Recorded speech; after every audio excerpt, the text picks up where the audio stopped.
The call came at 2:17 a.m. Sarah was half asleep, the kind of sleep where the brain hovers just enough above the surface to sense that something's coming. Her phone lit up. Emergency Vet Hospital, Westwood. Her heart collapsed before the words did. Your dog, Baxter, he collapsed during the night. We need your consent for emergency imaging and possible surgery. Can you get here right away? She didn't remember brushing her teeth. She didn't remember what sweatshirt she threw on. All she remembers is a panic that sits between seconds when you know life just shifted, but you don't yet know how badly. Baxter had been fine earlier that evening. A little slower up the stairs, sure, but he still trotted to the kitchen when he heard the sound of carrots being chopped, his favorite. He still wagged his tail when she whispered walk. He still curled up in the exact spot between her legs when she got into bed. He was 8, a golden retriever with a silvering snout and eyes that had seen her through the worst years of her life. The MRI showed a mass. Spinal, aggressive. Surgery was possible, but risky. The surgeon, Dr. Yamada, had flown in just 2 days earlier to consult on a different case. He reviewed the scans in silence, then looked at Sarah. If we operate tonight, there's a chance. It will be long, expensive, no guarantees. She didn't ask the price. She asked, if he were your dog? He said yes. The surgery was 9 hours.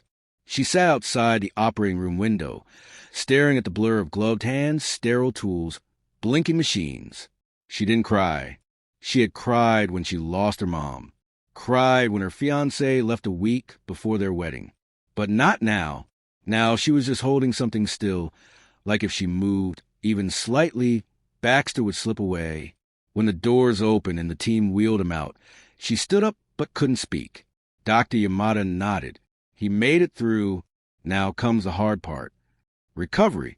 The cost was staggering. $48,000 for the surgery. $3,000 a night in the ICU for the first 2 weeks.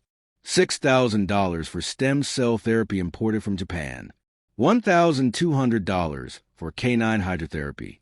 $900 for special harnesses and mobility tools.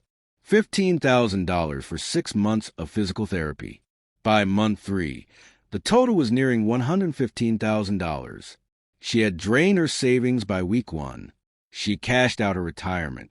Took a second job, writing ghost blogs at night. Crowdfunded part of the therapy. Took a personal loan. She didn't know much, but what she did, she used. Friends asked if she was okay. Colleagues said, you know he's a dog, right? Even her sister asked, isn't this too much? She didn't answer. How could she explain it?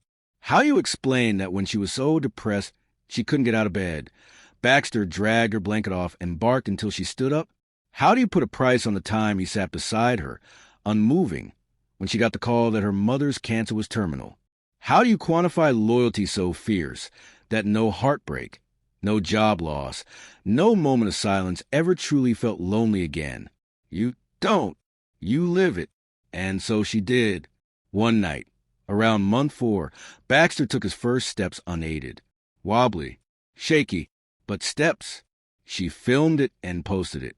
It hit 1 million views in a week. People from around the world commented, my dog is my child too. Crying at 2 a.m. watching a stranger's golden walk again. I used to think pet people were dramatic. Now I get it. And one message from a vet tech in Australia that read, he walked because you believed when no one else did. You didn't just save his life. You prove what love looks like. That message stayed with her.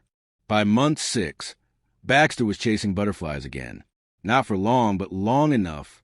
He didn't run like he used to, but he ran. And that was everything.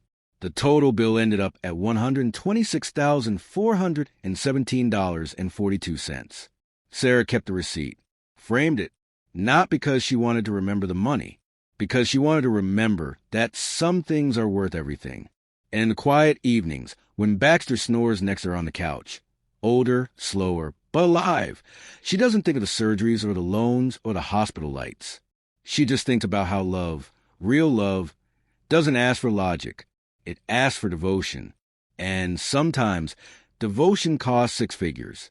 And sometimes it's still a bargain.